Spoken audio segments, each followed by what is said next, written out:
Salut à toi, bienvenue dans cette vidéo, j'espère que tu vas bien. Aujourd'hui, on va parler de la négociation en immobilier.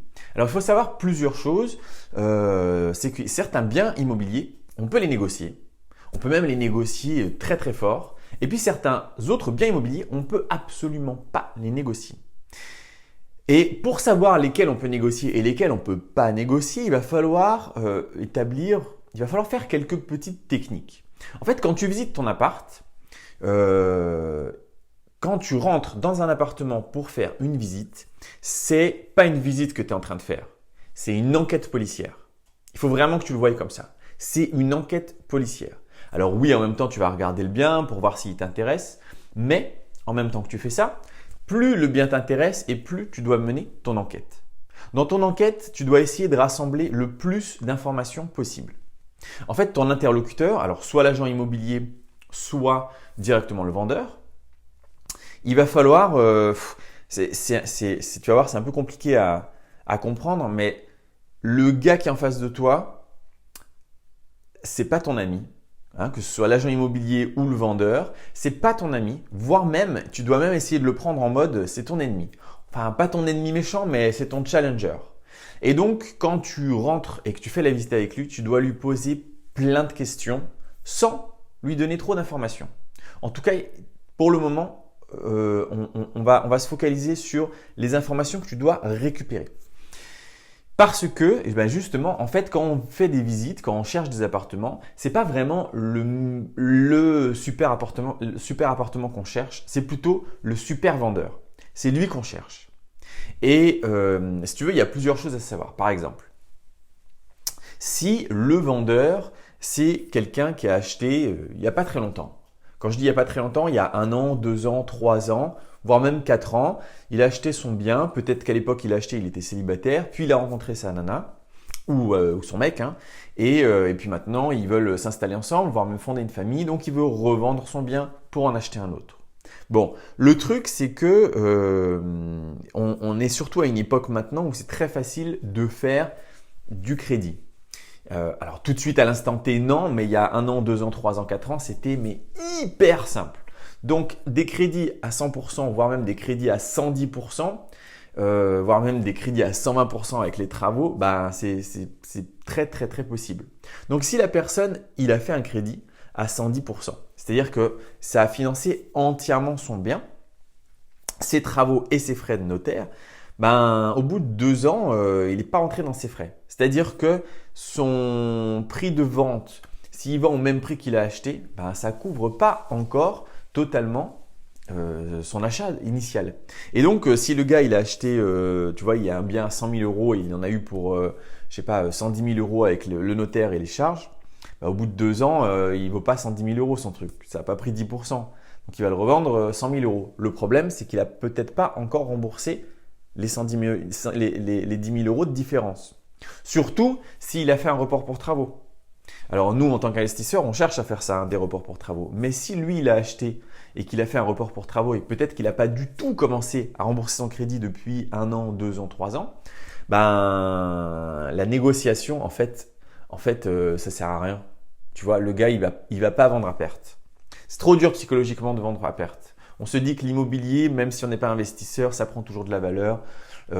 Et donc, le gars, il a acheté 100 000, il va pas vendre 80 000. C'est pas possible, tu vois. Sauf si vraiment il est dans la merde. Mais si c'est un choix et qu'il a juste vendu, non. Donc, en fait, toi, quand tu vas faire ta visite, quand je reviens à la collecte d'informations, c'est ça que tu dois faire. Tu dois te dire, OK, il faut que j'arrive à choper le maximum d'informations, le plus possible. Parce que chaque information va me donner des éléments sur, même si tu ne sais pas trop à quoi ça va te servir au début, plus tu vas réussir comme un enquêteur de police à avoir vraiment une vision globale de la situation, exactement qui est le vendeur, pourquoi il vend, depuis combien de temps il a le bien, depuis combien de temps le bien est en vente, est-ce qu'il a déjà eu des offres. Plus tu vas avoir les informations et plus tu vas pouvoir faire une espèce de carte de la situation. C'est-à-dire que si quand tu visites, tu poses des questions en fait pendant ta visite. Mais ça fait longtemps que vous habitiez là et pourquoi vous vendez? Et donc déjà tu vas avoir un petit peu des réponses qui peuvent t'intéresser. Est-ce que vous avez déjà eu des offres? Ah bon, et à combien vous avez eu les offres? Parce que souvent, les gens ont des offres. Hein. Ils vont te dire, ouais, j'ai eu une offre, c'était débile, tu vois, j'ai même pas répondu. C'est intéressant de savoir c'était quoi l'offre débile. Parce que probablement que tu allais faire pire. Donc, si le gars il a 100 000 et qu'on lui dit, bah moi j'avais une offre, il te dit j'ai eu une offre à 92 000, c'est n'importe quoi. Tu vois, toi tu étais en mode je vais partir à 80 000, ben déjà si 92 c'est n'importe quoi, ça va être problématique. Donc tu cherches à choper le plus d'informations possible. Là on est déjà dans de la négo. Pourquoi? Parce que on cherche le bon profil. Ça sert à rien de négocier avec certaines personnes. Le mec qui refuse des offres à même pas 1 ou 2 ou 3% de baisse du prix, bah, oublie. Le gars qui vient d'acheter, oublie. Le gars qui est pas du tout pressé. L'autre fois, j'ai fait une visite ici et le gars, ça faisait 2 ans ou 3 ans qu'il avait son bien en vente. Et il m'a dit oui, j'ai commencé hyper haut. Bon, je savais que c'était plus cher, mais je suis pas du tout pressé. Donc je l'ai redescendu un peu, mais voilà, ça traîne. Mais si on le vend, alors on projettera de partir. Enfin, tu vois, le gars, il était tellement pas pressé de vendre que si moi j'arrive avec une offre de fou, en fait, ça sert à rien. En fait, ça ne sert à rien. Donc, déjà repérer avec qui ça sert de négocier et repérer avec qui ça ne sert absolument à rien. Alors, avec qui ça sert de négocier? Il y a plusieurs profils qui peuvent être intéressants. Malheureusement, le malheur des uns fait le bonheur des autres. Et là, c'est un petit peu le cas puisque il y a des profils en galère. Les profils en galère, ça va être les divorces. Les divorces, même si ce n'est pas des gens qui ont forcément des problèmes d'argent, ils ont quand même des problèmes relationnels avec leur ancien conjoint. Et il y a le facteur où on veut s'en débarrasser, quoi, tu vois. Il y en a marre. Ça fait 3 ans qu'on est en conflit. Le divorce, ça traîne. La garde des gamins, c'est compliqué. On a ce bien en commun. C'est la dernière chose qui nous lie. Il faut s'en séparer. Il faut s'en séparer. Si les deux vendeurs sont dans cette même optique, c'est très possible qu'ils veulent vendre rapidement. Parce que les deux ont le problème de devoir se reloger. D'accord? Donc, s'ils ont un logement en commun qui se sépare et chacun doit louer alors qu'ils voudraient acheter, ils veulent se séparer du bien. Et tant pis, ils veulent, s'il faut le brader, ils vont le brader parce que de toute façon, leur descente de prix, eux, ils touchent que la moitié. Donc, eux, ça peut être des cibles intéressantes. Les cibles beaucoup plus intéressantes encore, c'est les successions. C'est les héritiers. Alors ça, c'est hyper intéressant parce que si tu veux, quand tu hérites d'un appartement, tu vas avoir des droits de succession. Et les droits de succession, selon qui tu es, c'est-à-dire par rapport au défunt, si tu es l'homme, la femme ou le mari, t'es pas imposé, donc ça va. Par contre, si tu es les enfants, ça commence à être imposé. J'ai pas les chiffres là, mais je crois que c'est 28% d'imposition. Et puis, si tu es encore plus loin, du genre les frères, les sœurs, les cousins, c'est encore plus élevé. Et le problème, c'est que toi, quand tu hérites de quelque chose, les frais de succession, il faut les payer. Donc, si tu hérites, je te donne un exemple, d'un super appart de 300 000 euros de ta grand-mère, donc en fait, les frais de succession sont par rapport à la distance familiale. Tu vois, il y a la première, je sais plus comment ils appellent ça, hein, le premier lien de parenté, ça va être père, mère, peut-être frère et sœur. Ensuite, ça va être grands-parents. Ensuite, ça va être cousins, oncles. Tu vois, plus on s'éloigne et plus tu es taxé. Si tu as hérité de ta grand-mère, pareil, là, j'ai pas les chiffres. Tu regardes sur Internet, tu trouveras. C'est donc, je pense, beaucoup plus que 26%. C'est peut-être 30 ou 40%. Mais elle te lègue un appartement de 300 000 euros. Tu es là, ouais, je suis riche. Non, tu n'es pas riche parce que tu dois payer les frais de succession. Les frais de succession, on va arrondir à 30%. Sur 300 000 balles, ça fait 90 000 euros. Donc là, le fisc, il vient te voir dans les 6 mois en te disant, tu dois me donner 90 000 euros. Si tu n'as pas les 90 000 euros, tu es dans la merde. Donc, en fait, il y a la plupart des gens, quand ils ont une succession, s'ils n'ont pas beaucoup de cash, ils vendent en fait. Ils vendent, ils récupèrent ce qui reste. Ça, c'est hyper intéressant pour toi. Succession, c'est hyper intéressant pour toi parce que là, il y a vraiment des jolis coups à faire. Donc là, c'est très, très négociable. Tu vois, c'est un profil qui est hyper intéressant. Par contre, face à ça, il y a aussi de la succession compliquée. Alors la succession compliquée, ça va être, par exemple, il y a la grand-mère qui meurt, et puis en fait, il y a 10 petits-enfants. Et c'est eux qui vont hériter de tout. Alors là, c'est hyper compliqué parce que quand tu as 10 personnes sur la succession, il en suffit d'un qui ne soit pas d'accord pour vendre au prix que tu proposes pour ne pas faire la vente à ce prix-là. Donc toi, quand tu arrives et que tu dis tiens, je vais négocier hyper pas cher, si dans le tas il y en a un qui est pas pressé, il s'en fout, ou qu'il a de l'argent, lui il va dire non, ou qu'il estime que la valeur du bien, enfin bon, peu importe. En tout cas, quand toi tu fais ton offre, au lieu d'avoir un héritier ou 2 héritiers qui doivent se mettre d'accord, tu en as 10. Et ces 10 ou peut-être qu'ils se parlent même pas entre eux, tu vois. Peut-être c'est les petits-fils de la grand-mère et ils se parlent pas entre eux depuis 10 ans parce qu'ils sont tout simplement pas proches. Donc là, en fait, là aussi, j'ai envie de dire, ça sert un peu à rien d'y aller. Bon, tu peux essayer, mais c'est pas une bonne cible. Succession avec très peu d'héritiers, très bonne cible. Succession avec beaucoup d'héritiers, pas bonne cible. Divorce, bonne cible. Quelqu'un, c'est moche, hein, quelqu'un qui fait faillite. Là, avec le Covid, avec probablement beaucoup de personnes qui vont faire faillite les prochains temps, à mon avis, des ventes un peu pressées, mais il va y en avoir. Donc, il y a peut-être beaucoup à faire en ce moment. Ça, c'est pour cibler en tout cas le bon vendeur. Mais c'est pas tout. Une fois que tu as ciblé le bon vendeur, il va falloir négocier avec lui. Alors avant de négocier en disant oui, voilà, je veux te baisser le prix parce que ceci, cela, il va falloir que ton challenger, ton ennemi, pour ses yeux à lui, tu sois son ami. C'est-à-dire, c'est un peu de la manipulation. Un petit peu, mais bon, ça fait partie de la négo. C'est-à-dire que s'il voit que tu es son ennemi, si lui, il se dit, ce gars-là, il veut acheter mon bien hyper pas cher et donc, c'est mon ennemi, il va y avoir une espèce de… Il va se braquer et puis lui aussi, ça va être un combat d'ego un peu, tu vois. En disant, ah, ok, tu veux me prendre 20 000 euros sur la valeur du bien, moi, je vais me défendre et je vais te dire non. Et tu vois, il va y avoir de la confrontation. On ne veut pas de la confrontation. On veut qu'on soit super potes et qu'on rigole au soleil couchant sur des images en ralenti. Tu vois, on veut qu'on soit proche. Et pour être proche de quelqu'un, il faut créer une connexion. Et pour créer une connexion, il faut trouver des points communs. Donc toi, quand tu visites, quand tu fais ton enquête en disant « Ah oui, il est bien cet appartement » et puis « Ah putain, tu entends qu'en fait c'est le bon vendeur », là il est temps de créer la connexion.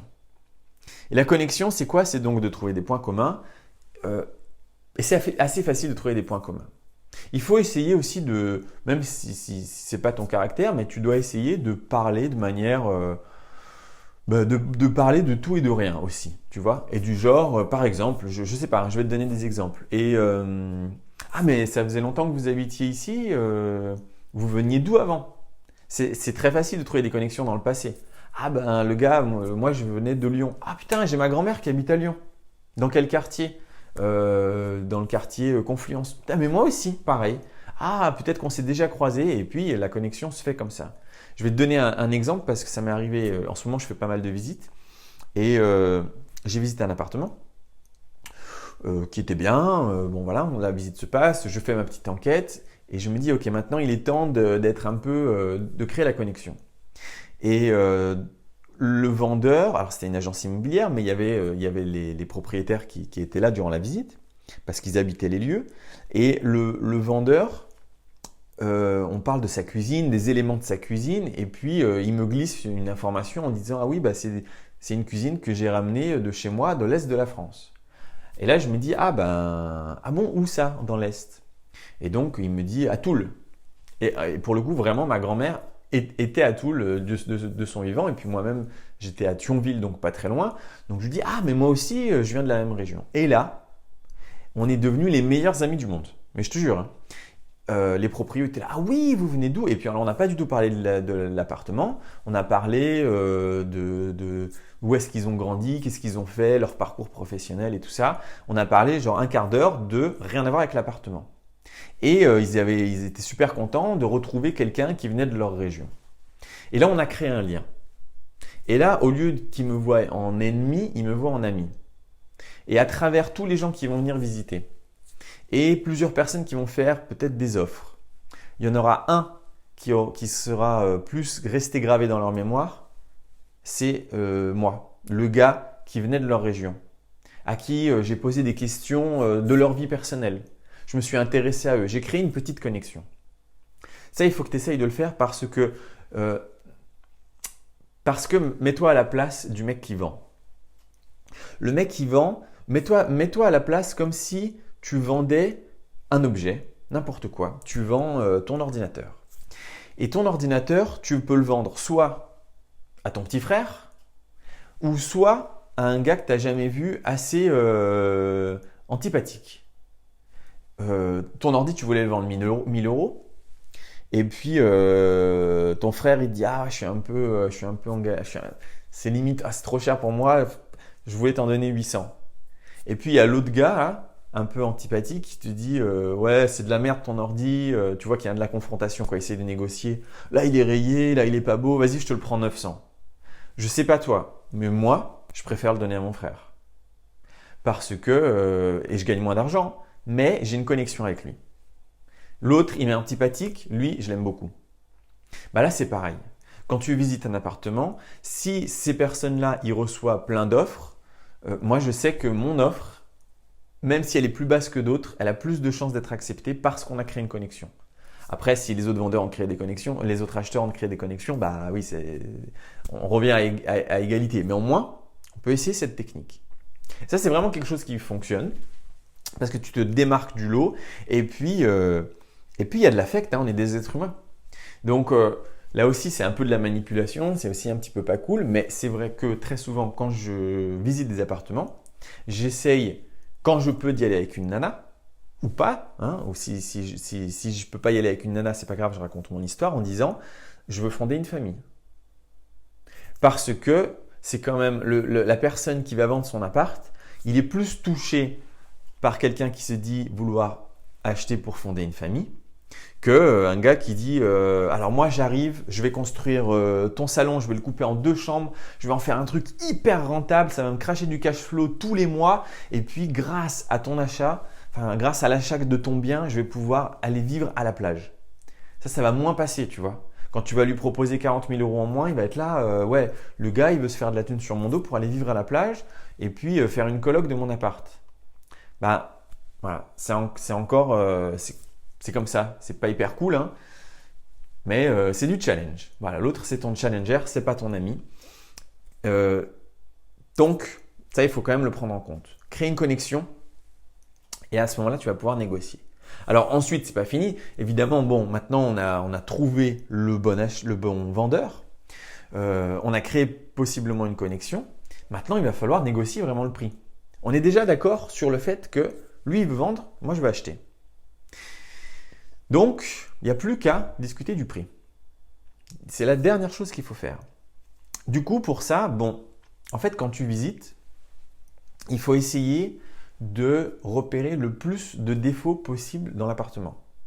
Et tu fais une liste, tu vois, tu écris la peinture à refaire, le sol à refaire, le ballon d'eau chaude à refaire, la chaudière à refaire, tout ce que tu peux trouver. L'isolation à refaire, la plomberie, la cuisine à refaire, la salle de bain à refaire. Idéalement, si tu peux tout refaire, c'est bien, tu vois. Et tu en rajoutes. Tu fais vraiment le mec qui achète pour lui et qui veut vivre un peu dans un palace et donc il y a tout à refaire. En gros, c'est ça, hein, la technique. Et ensuite, quand tu feras ton offre, eh ben, tu pourras exposer ça en disant ton appartement il est vachement bien, je voudrais l'acheter pour fonder une famille. Tu te rappelles, c'est moi là, qui viens de l'Est de la France, avec qui on a super bien rigolé. Hein. Et puis, ah putain, en plus, c'est pas vrai, tu fais du vélo de route. Ben, moi aussi, sur quel vélo t'as? Ah, génial. Ce serait cool un jour, on pourrait même aller faire du vélo ensemble. Et là, on est potes, tu vois. Et je lui dis, bon, ton appart est top, mais voilà, moi j'ai noté, il y a ça à refaire, ça. Il y a une grande liste à refaire. Et donc, ben, si je regarde un peu le prix du marché, je sais pas, on est à 3 000 € le mètre carré. Donc, l'achat plus tous les travaux que j'ai à faire, ben, je suis au-dessus de 3 000 €, donc ça va pas, quoi. Tu vois? Du coup, il faudrait redescendre ce prix-là à 3 000 €. Et là, on est au prix du marché, mais tu as énormément de travaux. Éventuellement, tu peux augmenter pour descendre un peu. Tu dis, ouais, malheureusement, j'ai pas le montant nécessaire. Par contre, ma banque a validé. Je suis déjà allé la voir, même si c'est pas vrai, on s'en fout ça. Je suis déjà allé la voir, c'est validé. Elle me suit pour un projet, je te dis un chiffre, à 220 000 €, alors que le gars, il voulait vendre 260 000 €. Et à 220, ça marche, c'est tout go. Bon, après, il y a tous ces travaux à refaire, ça va être compliqué, mais ça passe. Là, on est dans un truc, tu vois, où le gars, il se dit, ben lui, il n'est pas en train d'essayer de m'arnaquer. Effectivement, ah ouais, c'est vrai, il y a tout ça de travaux, c'est vrai que j'avais pas forcément pensé. Tu vois, tu lui envoies une lettre ou un email, pas une lettre, le mec trop vieux. Tu lui envoies un pigeon voyageur, non, tu lui envoies un email, ou encore mieux, tu l'appelles. Hein. Le contact humain, c'est de préférence parce qu'en plus, tu peux voir un petit peu ses réactions. Donc, et puis tu lui expliques tout ça. Et c'est vrai qu'il peut se dire, ah ouais, c'est vrai que moi, je vis depuis 15 ans avec mon radiateur. Je n'avais pas pensé qu'il fallait le changer. C'est vrai qu'il faut le changer quand tu rachètes neuf. Tu vois, donc tu peux le faire entendre qu'effectivement, il y a beaucoup de travaux à faire. Et puis après, l'affect peut donner un petit 10 000, 20 000 € en plus en disant, ah, c'est des jeunes, ils veulent fonder une famille, c'est cool quoi, c'est un beau projet. Allez, vas-y, on fait l'effort. Et là, tu peux vraiment avoir des prix intéressants. Évidemment, on négocie un bien parce que sur notre papier, on a toute la rentabilité qui est intéressante. On a tous les chiffres qui sont intéressants, le cash flow qui arrive. On négocie pas un bien parce que il est trop beau. D'accord ? On reste hyper pragmatique, c'est les chiffres qui décident. Quand on est à 10, 11% de rentabilité brute, lui, on va le négocier parce qu'on veut du 15, 16, 17% de rentabilité brute. D'accord ? Donc, on a besoin de le négocier. Ça, c'est important. On cherche déjà un bien qui est déjà rentable, en fait. En fait, idéalement, on cherche même un bien que si on l'achetait comme ça, ce serait déjà bien. Mais on va encore plus descendre le prix. Donc, voilà. Évidemment, il y a plein d'autres choses. Il y a plein de techniques. Il y a des phrases clés à dire. Mais ça, on le voit dans la formation. Et puis là, c'était juste pour te donner une idée. C'est une enquête. Tu fais ton enquête policière. Tu rentres dans les lieux. Tu rassembles le maximum d'informations. Tout va être utile. Et en face de toi, c'est pas ton ami, c'est un challenger. Tu lui donnes le moins d'informations possible. Tu réponds tout ce qui est sur sur ta situation. Tu dis oui, non, oui. Pourquoi ? Parce qu'en fait, si tu dis par exemple, je te donne un exemple, tu es en CDI, tu es dans un restaurant, tu travailles dans un restaurant en tant que serveur. Le mec, il a un appartement de 200 000 € à vendre. Si tu lui dis je suis serveur dans un restaurant en CDI, il peut y avoir un préjugé et il peut très bien se dire oulala, mais combien il gagne le gars ? Et peut-être qu'il se trompe complètement, on s'en fout, hein. Mais peut-être que dans sa tête à lui, il se dit ah, ce métier-là ne gagne pas beaucoup, donc ça va être plus dur pour avoir le crédit, donc oh là là, j'ai pas envie de me lancer avec lui parce qu'il y a un risque. Il vaut mieux à ce moment-là que tu dises, parce qu'en fait on s'en fout, hein, on n'a pas besoin de lui dire la vérité au gars. Hein. Tu peux très bien lui dire, si vraiment tu es dans la restauration, tu fais le boss quoi en fait, tu vois. Tu peux très bien dire ah oui j'ai un resto ou autre chose. Ah je suis entrepreneur, j'ai plusieurs business. Tu vois, ça ne le regarde pas. Ou bien ah effectivement oui je suis serveur, mais en fait oui je suis serveur mais j'ai hérité de ma grand-mère. Putain, elle apparaît beaucoup aujourd'hui et donc en fait j'ai beaucoup de cash. Tu vois, donc le gars il est rassuré. Il faut le rassurer. Et donc forcément, quand lui te pose des questions, mais il faut pas toujours dire toute la vérité. Là, on est en challenge, on est en égo. Il ne faut pas dire oui, bah, en fait, j'ai un tout petit CDI, j'ai vraiment aucune idée si ça va passer avec le crédit. J'ai vu une formation sur Internet pour devenir rentier, donc j'essaye de vous acheter un appart hyper pas cher. Et puis, bah, je sais pas, on verra si la banque elle dit oui. Mais le mec, il va pas te suivre, tu vois. Il va te dire ah oui, d'accord. Et puis, il ira vendre à la belle petite famille qui a visité l'appartement. Bon, voilà. Je vais m'arrêter pour aujourd'hui parce qu'il est tard. Et puis, ça suffit. Hein, combien on est là? 25 minutes. Bon, tu peux mettre un pouce bleu et t'abonner. Et puis, tu peux partager cette vidéo. Il faut que ça grandisse. Je te laisse pour aujourd'hui. Ciao!